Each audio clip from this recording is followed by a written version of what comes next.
Hi, this is Tim with Friendship RV. This is a recent trade. It's a 2019 Forest River Salem 26D Bud.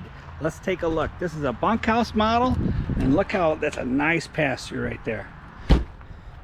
2 entry doors, one to our main living area, and our second to our rear shower area. Power awning with LED light strip. Got a little camp kitchen with a hose and a mini fridge. Solid entry steps.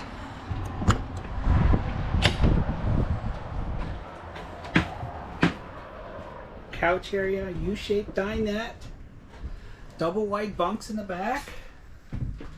Domestic refrigerator, freezer. Lots of counter space. Nice fireplace. We got all kinds of storage here. I guess you call that shoe rack or cereal box rack. And then we've got another one right over here. All kinds here. This is our shower area.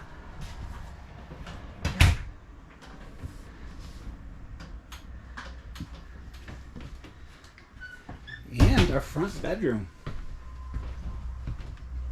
Lots of room here, lots of lighting, and a closet for yourself. This is Tim with Friendship RV. Thank you.